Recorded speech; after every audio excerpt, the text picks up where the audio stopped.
Welcome to BAA Softball 2026, South Metro League, the older kids. My name is Andy Rodering. I am the softball commissioner. This is my second year doing this. First I want to thank each and every one of you guys for stepping up to volunteer to help. Running a league here, the most difficult part of this entire job is finding volunteers to help coach. And so the fact that you're all willing to give your time and help with this, we couldn't do this without you. I want to go over some bookkeeping stuff. I'm not a coach, so I volunteer to help out as a parent. My daughter is going to be a squirt this year, third grader, but I'm definitely more of the administrative side of things. And I've got Jake Shepard, many of you probably know him from the intermediates last year, going to help run through the actual athletic part of how to run a practice. Because we're part of South Metro, they have their own set of meetings that they want to run. I want to remind everyone that there's a coaches meeting on Saturday the 25th at Burnsville High School. Squirts are at 10 a.m., intermediates and seniors are at 8:30. You all don't have to go to it, but at least one coach from every team has to go to it. So you work it out with you and your assistant coach to figure out how you're going to get that covered. Each player must complete the South Metro League Code of Conduct form. There's a bunch of copies in your packet. You'll probably get more at that coaches meeting. And try to get those signed by your players and to your level director by May 1st. So you get to almost 2 weeks to do it. Mid-season tournament is different this year in so much as it is a week before Father's Day. So it is the weekend of June 12th. So it's a little earlier than you might expect. Some things I wanted to cover. Last year was my first year paying attention to softball closely as the commissioner, and one thing I noticed was the dead ball rule at South Metro. It's even the Squirts level is a relatively competitive level, and making sure that the players understand the dead ball rule at every level is really, really important. So at the Squirts level, I believe it's like the ball is live if it gets out of the infield until it crosses back into the diamond of inside the baselines. So they're going to keep running. They're going to keep running the bases if they can. I guess with the Squirts, maybe it's less so because they've got some fixed rules. But when you get to the intermediate and seniors level, they're going to run their butts off and they're going to keep going until you make them stop. So make sure that all the kids understand that they've got the ball and they're standing outside the baseline. They're going to keep running. They need to be inside the baseline with control of the ball for the play to be called dead. So impressing the kids about what is the baseline, what stops play is an important thing to teach them. Some rule changes from last year. From the squirt standpoint, we still have the strike mat here, but the strike mat is considered to be part of home base. So if you're running to home and you touch out here, that's safe. Last year that was not the case. I know there's one coach who was particularly interested with this next rule, which is the outfield hit rule. There was some gamesmanship going on last year in terms of, I believe, outfield hits are limited to 3 bases, infield hits are limited to 1 base. I think that's the rule. And the old phrasing was they could position their outfield so that everything in front of them would still be an infield hit. They've reworded the ruling. Now the new wording is an outfield hit is defined as a ball hit either on the ground through the infield without air or a ball hit in the air past the infield baseline. The infield baseline has nothing to do with the positioning of the outfielders, which is the key difference from last year. So if you find a rule that you think is unfair, please call it out. We'll talk about it for the following year. This was an example of that. Bat policy. They've come out with some new bats that are still U-Trip certified. So all of the bats, if your kids want to bring their own bats, they can, but we need to make sure that they are USSSA stamped, and the maximum BPF, which is the elasticity or the springiness of the bat, it has to be 120 or lower. If you buy 121, not going to fly. So that being said, the umpires aren't enforcing that. You have to call it out and challenge it. So I don't think it's an issue at the squirt level, but it could be an issue at the intermediate and senior levels. And then finally, the base coaches. Let's make sure that if you have a third base, first base coach, only talk to your players. There were some cases where coaches were interacting with the other teams and sometimes in not positive ways. So let's not do that. That was called out and a change. from last year. Another rule change from South Metro. Every year in the past, BAA has required fielders masks for infielders. South Metro is also requiring fielders masks for all infielders now, which is they had intended to make that change last year. It didn't make it into the rule book. It is in the rule book now. So make sure that all of your fielders are always wearing their infielders mask. If they're in the outfield, they don't have to wear it, but the infielders, it is required now at all levels. Some equipment changes. We no longer have the ball bag that we had before. Many of you have experienced the zipper blowout problem that we inevitably have for these bags. Everyone is trying to put everything into the bag and it just doesn't fit. We now have ball buckets. There is no way that you're going to fit that in there with all of our gear. I'm not saying it's coaches' problems, but good luck trying. So we got a ball bucket. And then helmets, the hitting helmets. We used to have 5 helmets in the bag. We've reduced that to 4. We've seen that most kids are bringing their own helmets anyways, so it's just a bunch of space being taken up, so we've dropped it by 1. I mean, in theory, we could have 4 bases plus 4 hitters, runners and hitters plus someone on deck. Chances are one of those girls is going to have their own helmet, so trying to save some space there as well. One other thing that I want to mention that's technically it's not a rule change, but it's a process change that we're going to have here in Bloomington is you've probably experienced, I know some of us level directors and folks, where we go out early on Tuesdays or Thursdays to make sure St. Bonnie's all chalked up, and then you end up going out to the Alamagnet or wherever, and it's like, well, there's the chalk machine, go chalk it yourself. Yeah, so the commissioners talked it over, and I strongly advocated that the host city should be responsible for chalking their fields so that when the coaches show up, you guys got enough stuff on your plate, you don't have to worry about that. And it ended in a tie vote, and the commissioner voted that the coaches are responsible for chalking the fields. So we've made an update to St. Bonnie. There is a chalk machine out in St. Bonnie, including the bucket, so you're probably going to want to get out there a little bit ahead of time. Other changes at St. Bonnie. All 4 fields have brand new Balco bases at this point. So you may remember that 2 and 4, the Balco had sunk below the dirt level and it was like a floating base.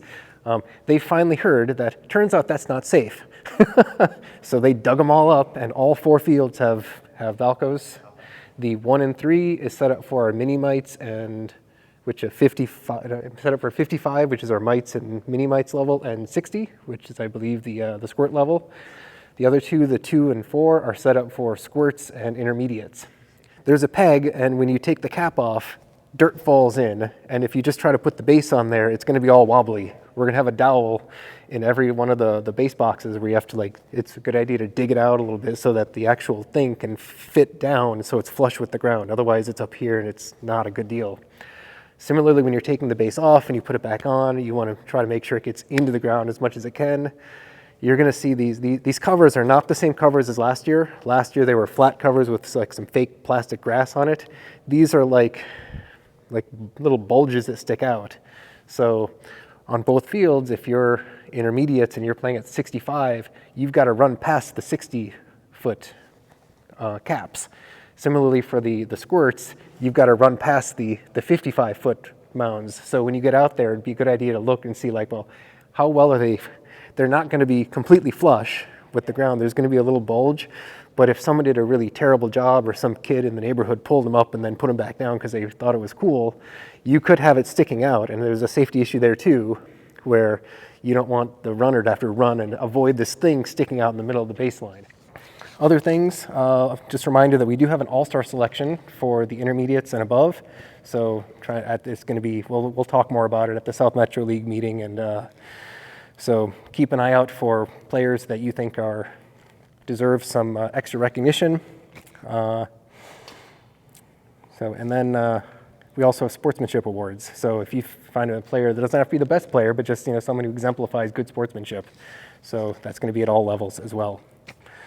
One thing that's new from this year is I've asked our level directors to schedule a meeting with all the coaches at some point in the second half of the season, mostly just being like an online meeting. You can have one of the coaches from every team attend just to talk about questions, suggestions, feedback. It's a way to elicit feedback from everyone. So I'll be attending those as well. Finally, Basically, the last few things I want to cover are just general coaching things of, which I probably largely goes without saying, but I want to say it anyways, is let's make sure we as coaches, we're leading with integrity.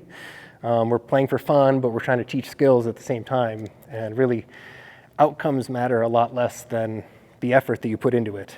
So, I mean, if you, I think there's Jake brought up, like if you win the game, but you lose the kids, that's not a success. You really want to win the kids. And if you win games along the way, that's great. But remember, the kids always come first. I'm going to hand it over to Jake to go through the equipment and some drills that he likes to run. Yeah, thank you, Andy. All right, thank you so much. All right, and I'm Jake. I think I know most of you, so nice to see you all again.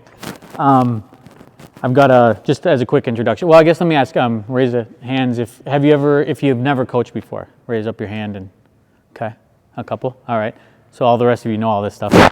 So we'll go through the bags, we'll go over a couple drills, and then we'll kind of talk a little bit about game management, which I think, is one of those areas where, especially as a new coach or even as a returning coach, especially in this area when you get to squirts and then up into intermediates and seniors, where it can get, pretty intense making sure you got good preparation and you're ready, for any inevitable things that might happen with kids either not being able to make it or getting hurt and things like that. But I did want to mention, as Andy kind of mentioned, is that this is about the kids, right? And I've found with my experience with South Metro especially is it's really positive. It's a pretty great time. Like, coaches from the other cities, most of them, there might be a few exceptions, but most of them are willing to, have conversations with you, build networks. So when I show up at the field and, you get to the end of the season and the tournaments, you recognize the other coaches, you can have those conversations and again, build those networks and even scrimmages. So I've had, some of the other coaches, some of the Burnsville coaches, Prior Lake, et cetera. I've had scrimmages with them. There's a couple coaches that are great with pitching that, they'll step up and help you, if you don't, have good pitchers or if you need to, some work on that. So it's really a good network. And I just want to kind of express that positivity. Sometimes when you get into these youth sports and some of these competitive leagues and you're playing against other cities, it can be really intense. And but I think there's a lot of positivity in South Metro. So a couple things I want to go over is the gear. You're going to get game balls. So with the game balls, I don't recommend putting all the game balls in your bag. So bring one or two along. So when you're the home team, you got to provide one official wrapped game ball, which are in here, and then one practice ball to the ump. The other thing is helmets, as Andy mentioned, you're going to get 4 helmets. One thing to mention is, and let your kids know this too, is you have to have a chin strap. So some of the players, when they bring their own, they don't have chin straps. They will get called out on those. You can ask Jake Krenz for extra chin straps. He'll throw some in your bag for you if you didn't already. So just mention that all the helmets that come from BAA should have the chin straps, but I mean, some of my gear's old and I already have one that doesn't. So I got to go through that and get them. So make sure you get those chin straps on because the umps will call the kids out. The catcher gear, the girls have to have a helmet. They can wear their batting helmet if it has a cage on the front. But if it doesn't, they got to wear the one with the cage. The other thing is they have to wear the chest protection and the leg protection is optional. I always recommend it because I've seen kids get hit, but I think sometimes, when they're rushing to get out there, they don't want to throw on the leg protection. That's up to you as a coach. The other thing, and this is new this year, are these pop-up paddles. These things are awesome, right? Especially if you're not great at, positioning hitting. You can hit grounders, you can hit line drives, and especially you can hit pop-ups with these things. I bought one myself last year, and I used it every single practice. So these are great, and so every one of you should get them now. First aid kit, again, kind of basic first aid stuff. The thing that goes out the most is the ice packs. So make sure that before the games that you pay attention and that you got enough ice packs. There's a QR code here on the top, and so if you scan this QR code, it'll bring you to a form. And you fill out that form, you submit it, and then Jake Krenz or someone will throw extra supplies in the box at the shack. So you all are going to go to the shack after this to meet up with Jake and get your bags. And then if you need extra supplies, that's where you'll get them. And he'll throw them. There's a base box outside of the shack, and he'll just throw them in there for you with your name on it, so you don't even have to coordinate with them. You can just go grab it. Another thing is bats. So one thing I noticed last year, especially with the intermediates level, is that these 2 bats that we get, they're rather heavy. And I was finding that some of the younger girls, like the 5th graders, weren't able to swing them as well. These max load bats are loaded at the top. Okay, so these are kind of for the girls who can, your power hitters, right? They are harder to swing though, so you got to have some power. You got to be, a little bit bigger. I'll send this one around too. And then the other one back there is it's called a balance bat. So again, 2-piece composite, and it would say balanced on it somewhere. Right here, balanced. So this one's loaded all the way across the barrel, whereas that one there is loaded at the top. Then the other one is much lighter. So it's actually a fast pitch bat. I recommend these for girls who are smaller. They swing faster. So I bought last year, because we didn't have the lighter bat, I bought one for the team, and especially in intermediates, most of them use the lighter bat. It's just faster to swing, right? Because these ones are great if you got bigger girls or stronger girls. They can hit them further.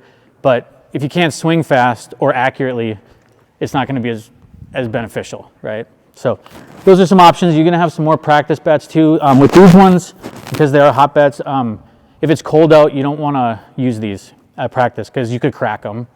These double composite bats. So if it's under 50 degrees, then this is a no-no. Don't use these ones. Just use the cheaper, 1-piece bats that you're getting to get in your bags. And then Andy mentioned, and you can see these on the bats too, is they have to be 1.2 BPF or under, and then USSSA stamped. So if girls bring bats, make sure you take a look at those. That is in the rule book, so you can reference the rule book for that. If you get caught using non-standard bats, the first is a warning and that bat gets put out of the game, but the second time, it's kind of severe. As a coach, you're out for the season. So it's a big deal. So I guess just make sure you're using the right bats. And if you have any questions, and I guess across the board, if you have any questions on any of this stuff, in your packet, I put together this agenda that I'm going through. My number's on the back of it, and so you can give me a call or send me an email. And then for Squirts, you also get the mat in your bag and for practice and games as well. So one thing that I always mention with this stuff is, it can get to be kind of chaotic as the season goes on. I mean, you get situations where everything gets wet, You get situations where, you just loaded everything in your bag and run off the field. It is important, as a coach, just go through your stuff, right? I mean, show up at practice, show up at games prepared. That sends a great message to the girls. If you come in and just everything's pure chaos and you're just throwing everything out, the message that you're kind of sending is that you're not ready and prepared. And as coaches, it's good to be prepared. So just kind of go through that bag. Make sure you got everything in order. If things break, go talk to Jake Krenz and make sure you got the right gear.